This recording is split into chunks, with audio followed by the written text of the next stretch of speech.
గౌరీశం భజ గౌరీశం గౌరీ. నమస్కారం. Shri Gayatri tours and travels వాళ్ళు ఆర్గనైజ్ చేస్తున్నటువంటి నేపాల్ ముక్తినాథ్ యాత్రలో భాగంగా ప్రస్తుతం మనమున్నాము పోఖ్రాలోని the famous place Phewa lake దగ్గర. ఇది ఒక మంచినీటి సరస్సు అండి. నేపాల్ మొత్తం ఈ రాజ్యం, నేపాల్ రాజ్యం అంతట్లో మనం చూసుకుంటే అతిపెద్ద మంచినీటి సరస్సే ఈ ఫివా లేక్. మొత్తం ఈ లేక్ చుట్టూ మనం ఒక్క రౌండ్ వేసి వస్తే చాలు నేపాల్ కల్చర్ అంతా మనకు కనిపిస్తుంది. అంటే నేపాల్ దేశంలో ఎక్కడెక్కడ ఎవరైతే ఉంటారో వివిధ రాష్ట్రాలు కావచ్చు, వివిధ ప్లేసెస్లో ఉన్నవన్నీ కూడా ఇక్కడ మనకి నమూనాల్లాగా కనపడతాయి. చాలా సుందరమైన వాతావరణం ఉంటుంది చుట్టూరు కూడాను. అందులో ఇంకా ప్రత్యేకం ఏంటో తెలుసా? బోట్లోంచి అలా మనం ముందుకు వెళ్తే ఒక దీవిలాగా ఉండి వారాహి అమ్మవారి గుడి ఉంటుంది ఇక్కడ. ఆ ఆలయం చాలా ప్రత్యేకం. నేపాల్ ప్రజలు నమ్మేటువంటి అత్యంత శక్తివంతమైన మాతగా కూడా ఈ వారాహి అమ్మవారిని చెబుతారు. ఆ అమ్మవారిని దర్శించుకోవాలంటే మనం పడవలో అక్కడ దాకా వెళ్లాల్సి ఉంటుంది. ఒక్కసారి ఇక్కడ నుంచి చూడండి, విజువల్ మీకు చూపిస్తాను. చుట్టూ అంత పెద్ద కొండలు ఉన్నాయా, ఇదంతా వాటరే, మధ్యలో ఉంటుంది అమ్మవారి టెంపుల్. అక్కడ ఆల్రెడీ చాలా మంది భక్తులు వెళ్తున్నారు. అయితే ఈవినింగ్ 5:30 వరకే మనకి ఎలా ఉంటుంది, ఆ తర్వాత మళ్ళీ క్లోజ్ చేసేస్తారు. లిమిటెడ్ టైం కాబట్టి మార్నింగ్ నుంచి 5 o'clock నుంచి హడావిడిగా ఉంటుంది. ప్రతినిత్యం ఈ రద్దీ ఎప్పుడు ఉంటూనే ఉంటుంది. అంటే నేచర్ని ఎంజాయ్ చేయొచ్చు, అలా అమ్మవారిని కూడా దర్శనం చేసుకోవచ్చు అనమాట. ఇంకా ఆలస్యం ఎందుకు, మనం కూడా ఈ బోట్స్లోనే వెళ్దాము. ఈ బోట్స్ ప్రత్యేకత ఏంటంటే చూసారా, ఎక్కడ మోటార్ అనేది ఉండదు వీటికి. వీళ్ళే చేతులతో ఇలా నడుపుతూ ఉంటారనమాట. కొన్ని వందల బోట్లు ఉన్నాయి ఇక్కడ ప్రతినిత్యం. అంటే టూరిస్ట్ ప్లేస్ కూడా కాబట్టి వస్తూనే ఉంటారు. ఇక్కడి వాళ్ళు వస్తారు, టూరిస్టులు కూడా ఎక్కువ మంది వస్తూ ఉంటారు. వీళ్ళందరూ ఎప్పటికప్పుడు క్లీన్ చేసి, నీళ్లు కూడా చాలా స్వచ్ఛంగా ఉన్నాయి. సరే, మనం అక్కడికి వెళుతూ ఈ విషయాలన్నీ మాట్లాడుకుందాము. మనం ఫస్ట్ టికెట్ తీసుకుని వెళ్దాం. జ్ఞానవిహీనః సర్వమతేన నభవతి ముక్తో జన్మసితేన సోహం హంసో బ్రహ్మ. ఓకే, టికెట్ తీసేసుకున్నాం మనం. మన ఇండియన్ కరెన్సీలో 75 రూపీస్ తీసుకున్నారండి. సో ఇక్కడ రూల్స్ అండ్ రెగ్యులేషన్స్ మనకి ఇక్కడ రాసి ఉంటాయి నీట్గా. ఒక బోట్లో ఇంత పర్సన్స్, చిన్నపిల్లలు వద్దు అంటే సేఫ్ సైడ్. అందులోనూ మరీ ముఖ్యంగా మనం వాటర్లో వెళ్తున్నాం కాబట్టి లైఫ్ జాకెట్ కంపల్సరీ. టికెట్ తీసుకువెళ్ళి అక్కడ ఇస్తే మనకి లైఫ్ జాకెట్ ఇస్తారు. అది తీసుకుని మనం పడవలో అమ్మవారి గుడికి వెళ్ళడమే. రండి.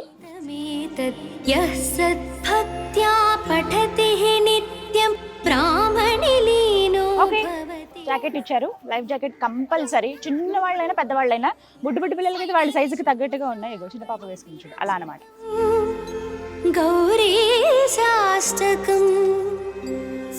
వెళ్ళిపోదాం. లైఫ్ జాకెట్ కంపల్సరీ అని చెప్పాను కదా, సో అందరూ ఖచ్చితంగా వేసుకోవాల్సిందే.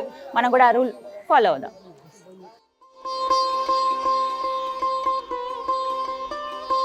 స్టార్ట్ అయిపోయాము. అమ్మవారి దగ్గరికి వెళ్తున్నాం మనం. టెంపుల్కి వెళ్ళాలంటే పడవలో మాత్రమే, ఇంకా వేరే రూటే లేదు. అయితే పడవల్లో కొంచెం డిఫరెంట్ ఉంటాయండి. కొంచెం లాంచెస్ లాగా ఉన్నాయి, వాటిలో వెళ్ళాలంటే ఎక్కువ మంది ఉన్నారు, ఫ్యామిలీ అంతా కలిసి వెళ్ళాలనుకుంటున్నారు అన్నప్పుడు ఒక 10-12 మంది దాకా మనకి వేరే మీకు చూపిస్తాను. బ్లూ కలర్వి పైన మనకి ఇట్లా షేడ్ లాగా కూడా ఇగో చూసారా, వెనకాల ఉంది. ఇలా వెళ్ళొచ్చు. అంటే ఒక ఫ్యామిలీ వెళ్తుంటారు కదా, అలా వెళ్ళినప్పుడు గ్రూప్ ఆఫ్ పీపుల్ అలా వెళ్ళొచ్చు. తక్కువ మంది, 2, 3, 4, 6 వరకు ఇలాంటి బోట్స్లో వెళ్ళొచ్చు అనమాట. చాలా సేఫ్ అని చెప్తున్నారు. ఇప్పుడు చాలా జాగ్రత్తలు తీసుకుంటున్నారండి. కొన్ని మ్యాక్సిమం ఒక 1 year అయి ఉంటుంది. ఫివా లేక్లోనే ఒక ప్రమాదం జరిగింది. వెళ్తూ అనుకోకుండా పడవ ఇలా బోల్త పడిపోయి 23 మంది చనిపోయారనమాట. అప్పటి నుంచి ఇంకా జాగ్రత్తలు తీసుకుంటున్నారు. ఎందుకంటే ఇది టూరిస్ట్ ప్లేస్. ప్రత్యేకించి ఏంటంటే వాటర్ అన్నప్పుడు ఎప్పుడు ఎలా ఉంటుందో మనకు తెలియదు. సో ఆ జాగ్రత్తలు తీసుకోవాలి కాబట్టి ప్రతి మూమెంట్ అన్నీ చెక్ చేస్తారు, బోర్డ్స్ ఎలా ఉన్నాయి. కానీ ఒక్కటైతే నేను గమనించాను, వాటర్ ఎంత స్వచ్ఛంగా ఉన్నాయో తెలుసా. మంచి నీటి సరస్సు ఇది. మొత్తం నేపాల్ అంతా మనం చూసుకున్నా ఇంతకన్నా పెద్ద లేక్ ఎక్కడ ఉండదు. ఇంకా మనం పావువంతు కూడా రాలేదు ఇందులో. ఇక్కడ చూస్తున్నది ఒక పావువంతు కూడా కాదు, ఇంకా చాలా పెద్దది. లేదు, బ్యూటీని ఎంజాయ్ చేయాలనుకుంటే మాత్రం ఈవినింగ్ టైంలో ఇలా వెళ్ళొచ్చు. అమ్మవారి గుడికి వెళ్ళొచ్చేసి జస్ట్ మేము ఇలా విహరిద్దాం అనుకుంటున్నాం అన్నప్పుడు ఇలా వెళ్ళొచ్చు అనమాట. నాకు చాలా మంది ఎంత దూరం వెళ్ళారో చూడండి. మొత్తం మౌంటైన్సే ఉంటాయి ఇక్కడ. జస్ట్ ఆ తెడ్డుతోటి ఇలా అంటారు అంతే, మోటార్స్ కానీ ఏమి ఉండవు. చాలా చక్కగా అలా వెళ్ళిపోతున్నట్టు ఉంది. వాటర్ చూడండి ఎంత స్వచ్ఛంగా ఉన్నాయో, చాలా నీట్గా ఉన్నాయి. ఆ స్మెల్ కానీ అలా ఏమీ రావట్లేదు. చాలా బాగుంది చక్కగా.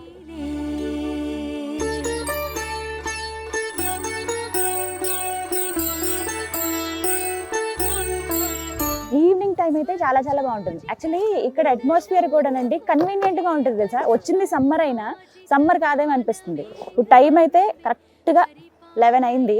కానీ 11 కొంచెం 4 సన్సెట్ అవుతుంటే ఎలా ఉంటుందో అలా ఉందన్నమాట. ఫ్రెండ్లీ అట్మాస్ఫియర్ మనకి హ్యాపీగా. మీరు కనుక నేపాల్ వస్తే డెఫినెట్గా రండి. మనకి మామూలుగానే నేపాల్ ముక్తినాథ్ యాత్రలో పోఖ్రాలో మనం ఒక 2 days స్టే చేయొచ్చు. ఇంకా కొన్ని ప్లేసెస్ చూపించాల్సినవి ఉన్నాయని నేను ఇంకా ఎక్స్ట్రా ఉన్నాను. సో మిగతావన్నీ కూడా ఎక్స్ప్లోర్ చేసి మీకు చూపిస్తాను. ఇక్కడ నైట్ లైఫ్ బాగుంటుంది, మార్నింగ్ టైం కూడా బాగుంటుంది, అన్ని స్పెషల్. ఎన్ని టెంపుల్స్ ఉన్నాయో చాలా చాలా. ఇదిగో తెడ్డు మనకి ఇచ్చారు, మనం ట్రై చేద్దాం ఒకసారి.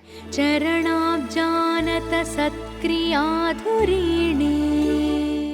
మనం వాటర్లోనే ఒక ప్రదక్షిణ చేస్తున్నాం అమ్మవారికి. డైరెక్ట్గా అక్కడికి వెళ్ళి అక్కడ చాలా కన్వీనియంట్గా ఉంటుంది, ప్లేస్ అంతా బాగుంటుందట. నేను వెళ్ళలేదు, ఫస్ట్ టైం వెళ్ళటం. బట్ ఇక్కడ నుంచి చూస్తుంటే ఎంత తొందరగా వెళ్ళి దర్శనం చేసుకుందామా అని ఉంది. యాక్చువల్లీ మధ్యాహ్నం టైంలో క్లోజ్ చేస్తారు మా టెంపుల్స్ అన్నీ కూడా, కానీ ఈ టెంపుల్ టైమే మనకి 5 వరకు ఉంటుంది కాబట్టి మధ్యాహ్నం క్లోజింగ్ ఏమి ఉండదు. మార్నింగ్ 5 o'clock ఒకసారి అమ్మవారి దర్శనాలు ప్రారంభం అయితే సాయంత్రం 5 గంటల వరకు అలా తెరిచే ఉంటుంది.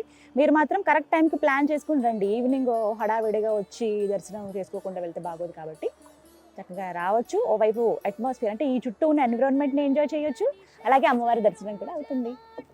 నీళ్ళు ఎంత స్వచ్ఛంగా ఉన్నాయో తెలుసానండి, కింద ఉన్న రాళ్ళు అవన్నీ కూడా కనిపిస్తున్నాయి. ఫిషెస్ వెళ్తున్నాయి. ఇక్కడ చేపలకి ఫుడ్ వేస్తున్నారు, చేపలన్నీ పైకి వస్తున్నాయి. ఇంటుంటే పెద్ద పెద్ద చేపలు ఉన్నాయి. అదిగో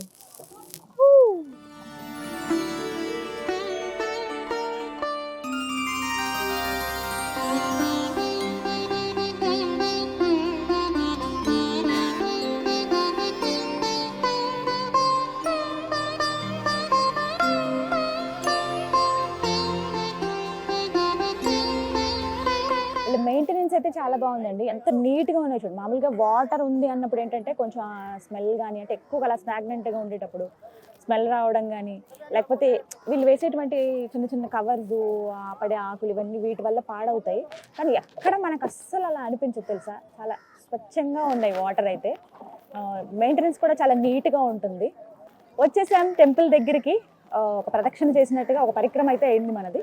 సో ఇక్కడ నుంచి టెంపుల్కి ఇలా వెళ్ళొచ్చు అనమాట. సో ఇప్పుడు కొంతమంది దర్శనం అయిపోయి వెళ్ళిపోతున్న వాళ్ళు ఇటు నుంచి ఇలా వెళ్ళిపోతారు, ఇంకొక హాఫ్ రౌండ్ అని. ఓకే, మనం టెంపుల్ దగ్గరికి వచ్చేసామండి. ఇక దర్శనానికి వెళ్ళిపోవడమే. ఇటు నుంచే దారి, స్టెప్స్, చుట్టూ వాటరే, మధ్యలో అమ్మవారి గుడి. ఎంత తొందరగా వెళ్ళి చూద్దామా అని ఉంది. పదండి మరి.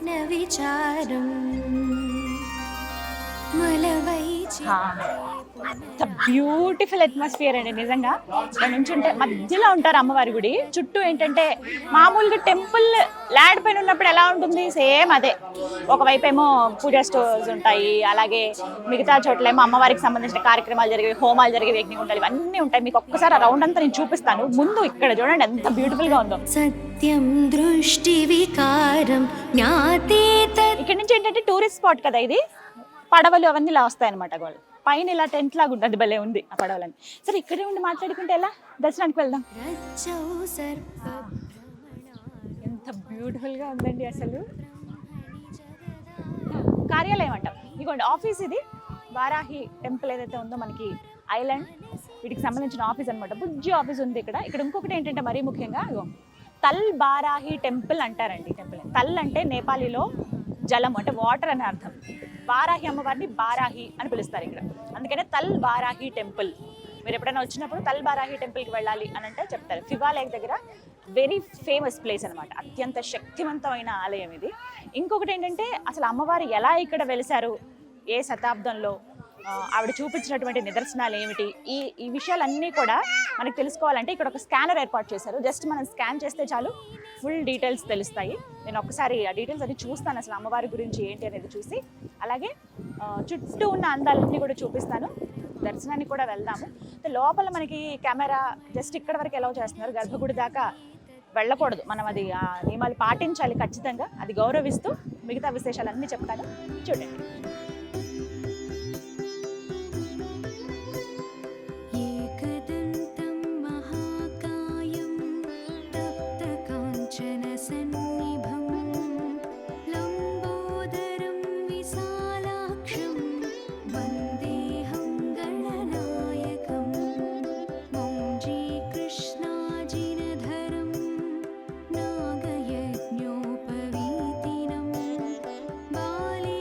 सकल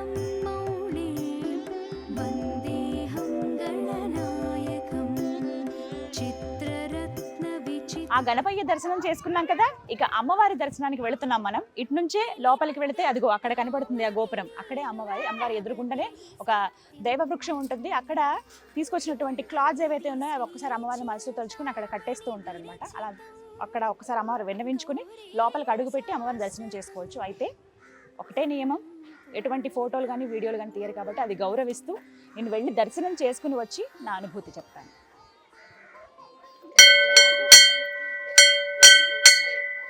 జై వారాహి.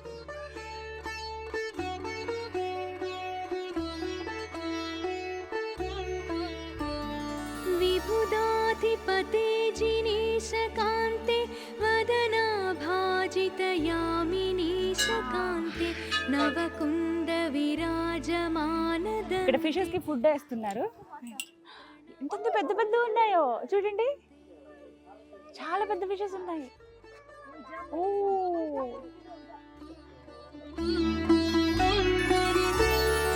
వికచాంబురుహాం విలాస చోరైరతిశీతై ప్రవహద్దయాంబుపూరై శశిశే.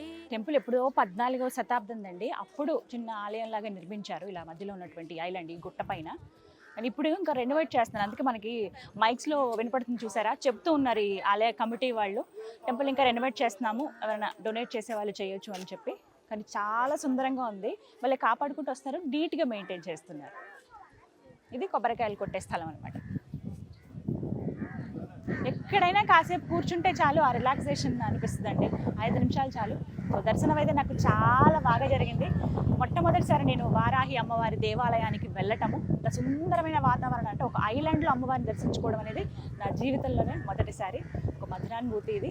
ఒక్కసారి అమ్మవారికి ధ్యానం చేసుకుంటాను నేను, కాసేపు ధ్యానం చేసుకుని అమ్మవారి విశిష్టత, అసలు ఎలా ఆవిడ ఇక్కడ వెలిశారు అనేది వివరించి చెప్తాను. పరిపాలయ మాం భవాని బాలి త్రిజగద్రక్షణ జాగరూకలీలే.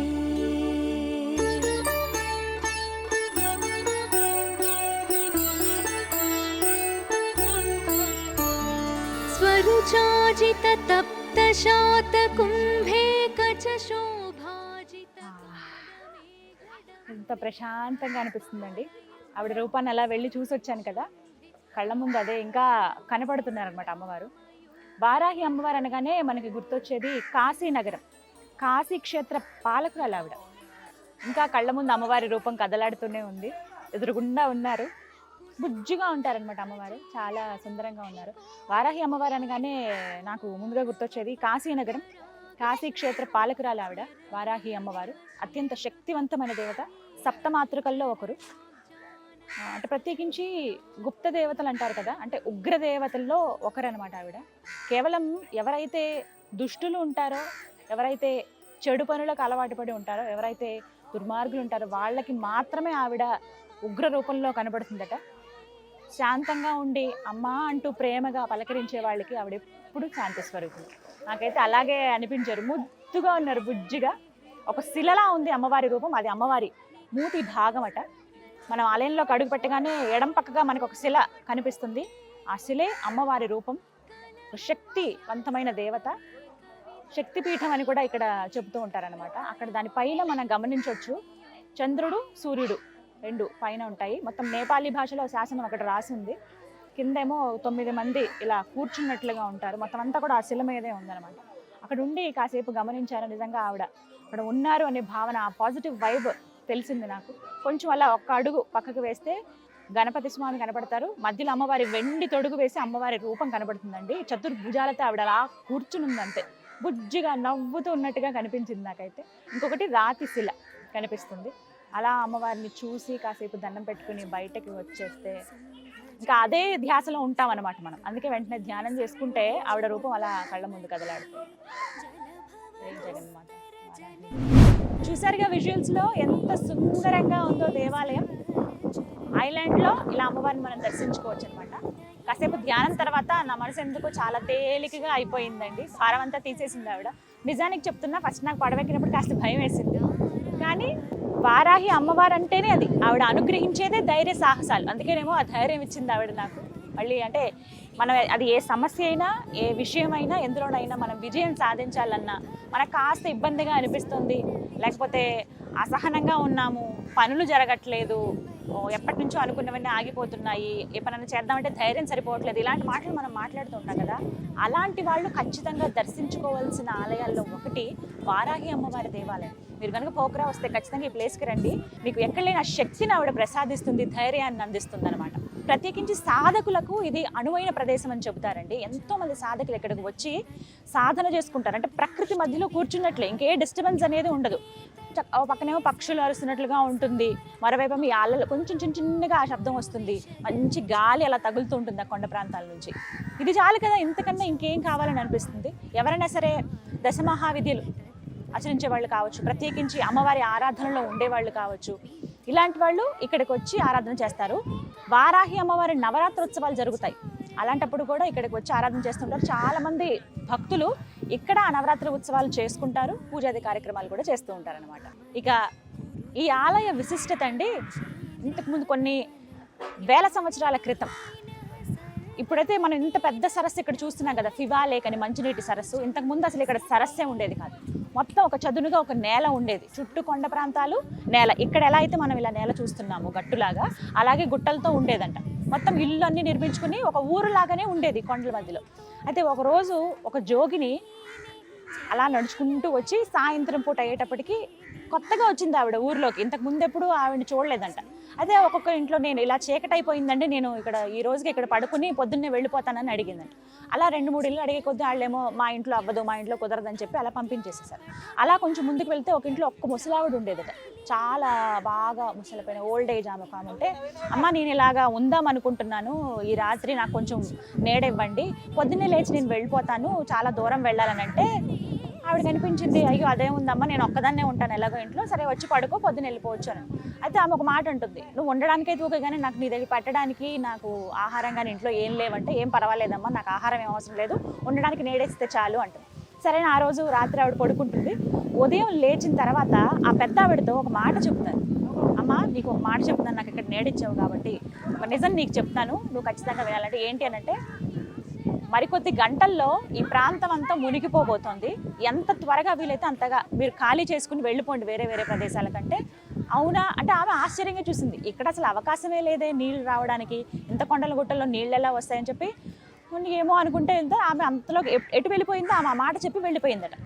ఆమె అన్న కొద్ది గంటల్లోనే పెద్ద వర్షం తుఫాను పడి కొండల్లోంచి వరదగా నీళ్ళు వచ్చి పూర్తిగా ఒక నదిలాగా మారిపోయిందట. అంటే అమ్మవారే వచ్చి చెప్పినట్ట, అర్థం కాలేదు ఇక అసలు. ఆ తర్వాత ఏం జరిగిందో కూడా మొత్తం ఇక ఆ శకం అలా ముగిసిపోయినట్టుగా అయిపోయింది. ఆ తర్వాత కొన్ని వందల సంవత్సరాల తర్వాత, ప్రత్యేకించి 14వ శతాబ్దంలోనండి, రాజుగారు ఈ నేపాల్ రాజ్యాన్ని పరిపాలించేవాడు. ఆయనకి ఒకనాడు కలలో అమ్మవారి కనిపించింది. ఆయన అమ్మవారి ఉపాసకుడు.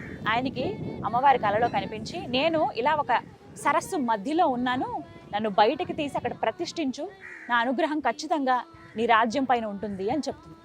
ఇంకా ఆయన అసలు అమ్మవారే అలా పలికితే ఇంకా రాజు ఆగుతారా? ఎందుకంటే ఆయనే అమ్మవారి ఉపాసకుడు, ఇంకా స్వయంగా అమ్మవారి అనుగ్రహమే ఇది, ఆవిడ నాతో స్వయంగా మాట్లాడారని చెప్పి ఎంత త్వరగా తెల్లారుతుందో ఉదయం లేచిన వెంటనే అందరికీ ఆజ్ఞాపించి అక్కడి నుంచి ఆయన పడవ మార్గం ద్వారా ఇలా మధ్యలోకి వస్తే ఒక గుట్టలాగా చిన్నగా కనపడి అమ్మవారి విగ్రహం బయటపడింది. ఆ విగ్రహం కూడా ఒక శిలలాగా ఉంటుంది, అమ్మవారి మూతి భాగం మాత్రమే ముందుకు ఇలా కనిపించింది. అమ్మా నిజంగా నువ్వు పలికావు తల్లి, ఇది నువ్వు చెప్పిన మాటే, నువ్వే స్వయంగా వచ్చి చెప్పుకున్నావా నీ గురించి అని చెప్పి ఆయన ఎంతో సంతోషించి ఎన్నో పూజలు చేయించి మహర్షుల్ని వాళ్ళు వీళ్ళు పిలిపించి అక్కడ అమ్మవారిని ప్రతిష్ఠించారు. అయితే ఇక్కడ ముఖ్యమైన విషయం ఏంటంటే, ఎవరైతే జోగిని వచ్చి ఒక పెద్ద ఆవిడ ఇంట్లో బస చేసిందో ఒకనాడు రాత్రి, అదే స్థానంలో ఇప్పుడు మనం దేవాలయం చూస్తాం. అంటే అమ్మవారి కృపే కదా ఇది, ఆవిడ అనుగ్రహంగానే చెప్పుకోవాలి కదా. అయితే ఆ స్థానం ఏదైతే ఉందో ఇక్కడ మనం చూడొచ్చు. విగ్రహం అంటే ఇలా పెద్దగా ఒక నల్లటి శిల పైన అమ్మవారి రూపం చెక్కినట్టుగా మనకు కనపడుతుంది. ఒక శిల కనపడుతుంది, ఆ శిల పైన సూర్యుడు చంద్రుడు ఆకారం ఉంటుంది. నేపాలీ భాషలో మనకు ఒక శాసనం అక్కడ రాసి ఉంటుంది. కింద మనం చిన్నగా ఒక 9 మంది మూర్తులను మనం చూస్తాం అనమాట. ఇలా ఉంటుంది. పక్కగా ఏంటంటే ఆ తర్వాత అమ్మవారిని ప్రతిష్ఠించడం అంటే ఒక రూపాన్ని కూడా పెట్టాలి కాబట్టి వెండి రూపం అమ్మవారి అక్కడ మనం చూస్తాం. నిజంగా ఎంతటి మహత్యమో చూడండి. అప్పటి నుంచి నిర్విరామంగా పూజలు అనేవి జరుగుతూనే ఉన్నాయి. చిన్న గుట్టలాగా ఉండేది, తర్వాత ఒక కమిటీగా ఏర్పడి ఆలయం అనేది ఇలా ఎక్స్టెండ్ చేస్తూ టూరిస్ట్ ప్లేస్ లాగా మారిపోయింది. ప్లస్ ఇక్కడ కూర్చుని కాసేపు సేద తీరేందుకు దానికి అనువుగా ప్లేస్ వేశారనమాట. ఓ పక్కన కొబ్బరికాయలు కొట్టడానికి, ఒక పక్కనేమో కాలు చేతులు శుభ్రం చేసుకునేది, మరో పక్కనేమో ఫిషెస్ అన్ని పైకి వస్తున్న వాటికి ఆహారం వేసేది, కాసేపు రిలాక్స్ అయ్యి కూర్చునేది, చెట్లు అన్ని, పూజా సామాన్లు అమ్ముతారో పక్కన. ఫస్ట్ ఏమో వినాయకుడు మనం దర్శించుకుని తర్వాత అమ్మవారి దర్శనానికి వెళ్ళాలి. ఇలా అమ్మవారు ఇక్కడ వెళ్తారనమాట. ప్రత్యేకించి ఇక్కడ చూసుకుంటేనండి, ఎవరైతే బాధలతో ఉంటారో, ఇబ్బందులు, పనులు అవ్వక ఇబ్బంది పడుతున్నవారు, ఏదైనా పని చేద్దామంటే ప్రతిసారి ఆటంకాలు వస్తున్న వాళ్ళు, ఇలాంటి వాళ్ళు ఖచ్చితంగా అమ్మవారి దర్శనానికి వస్తారు. నేపాల్ ప్రజల నమ్మకం ఏంటంటే ఇది ఒక శక్తిపీఠంగా భావిస్తారు. నేపాల్లో చూసుకుంటే గుహేశ్వరి మాత, మనం ఈ నేపాల్ ముక్తినాథ్ టూర్లో మనం వెళ్తాం. గుహేశ్వరి అమ్మవారి శక్తిపీఠం, అది అమ్మవారి పీఠభాగం పడినటువంటి ప్రదేశం అనమాట. మరొకటి మనం చూసుకుంటే ఇంకొకటి మనోకామనాదేవి, మనం రోప్ వేలో వెళ్లాల్సి ఉంటుంది, అదొక శక్తిపీఠం. అంటే ఇక్కడ ఉన్నటువంటి 64 శక్తిపీఠాల్లో ఒకటి ఈ వారాహి అమ్మవారు అనమాట. ఎన్నో నిదర్శనాలు చూపించింది అమ్మవారు. ఎంతోమంది, ఇంకా ముఖ్యమైన విషయం ఏంటంటే ఎంత వర్షం పడినా, ఎంత నీటి ప్రవాహం వచ్చినా పైదాకా నీళ్లు రావటండి, అక్కడి వరకు మాత్రమే. మహా అయితే వస్తే ఆ మెట్ల వరకే. ఇది కూడా చెప్తున్నారు, ఇది అమ్మవారి మహిమ అని. ఇక్కడ వారాహి నవరాత్రుల్లో కావచ్చు, అలాగే నవరాత్రుల సమయం అంటే దసరా నవరాత్రుల సమయంలో ప్రత్యేకంగా పూజలు జరుగుతాయి. న్యూ ఇయర్కి అయితే ఇంకా కోలాహలంగా ఉంటుందండి. ఇక్కడ ఉన్నది నీరుందా లేకపోతే ల్యాండ్ పైన మనుషులు ఉన్నారా అన్న భావన కలుగుతుందట. అన్ని బోట్స్ వస్తాయి, అంతమంది భక్తులు వచ్చి ఇక్కడ మొత్తం స్పెండ్ చేస్తారు. అంటే కొత్త సంవత్సరంలో అమ్మవారికి న్యూ ఇయర్ అంటే మామూలుగా జనవరి 1 ఆ రోజున కాకుండా నేపాల్ ప్రజల మనం ఎలా ఉగాది జరుపుకుంటాం సంవత్సరాది, అలాగా ఆ రోజు 5 రోజులు ఉత్సవాలు జరుగుతాయట. ఇక్కడ చాలా ప్రత్యేకంగా ఉంటాయి. ఎప్పటికప్పుడు అంటే ప్రతినిత్యం భక్తుల రద్దీ ఉండనే ఉంటుంది. 5,000 మంది దాకా రోజు వస్తున్నారంటే మనం అర్థం చేసుకోవచ్చు ఎలా ఉంటుందనేది. జీవితంలో మనం ఖచ్చితంగా దర్శించుకోవాల్సిన దేవాలయాలంటే కొన్ని ఉంటాయి. అందులో ముఖ్యమైనది తల్ బారాహి టెంపుల్, పోఖ్రాలో ఉన్నటువంటి ఈ బారాహి అమ్మవారి దేవాలయం అండి. చాలా సుందరంగా ఉంది దేవాలయం అంతా కూడా. ఎంతసేపు కూర్చున్నా ఇంకా కూర్చోవాలనిపిస్తే, కొంతమంది అయితే ఇక్కడే కాసేపు అలా నిద్ర చేసి సాయంత్రానికి వెళ్తూ ఉంటారు. సేపు ఉండొచ్చు. మనకి ఏమన్నా ఫుడ్ ఐటమ్స్ ఏమైనా తెచ్చుకున్నా కూడా ఇక్కడ కూర్చుని తినొచ్చు అనమాట. లేదు అనుకుంటే ప్రసాదం ఏమన్నా అమ్మవారికి పెట్టినప్పుడు అవి తీసుకోవచ్చు. చిన్నగా షాపింగ్ కూడా చేసుకోవచ్చు. పిల్లలతో పాటు పెద్దలతో పాటు అందరూ వస్తున్నారు, కాసేపు ఎంజాయ్ చేసి వెళ్తున్నారు. నాకైతే చాలా చాలా నచ్చింది. మళ్ళీ మళ్ళీ రావాలని ఉంది. అమ్మవారి అనుగ్రహం ఉంటే, ఆమె పిలిపించుకుంటే ఖచ్చితంగా వస్తారు.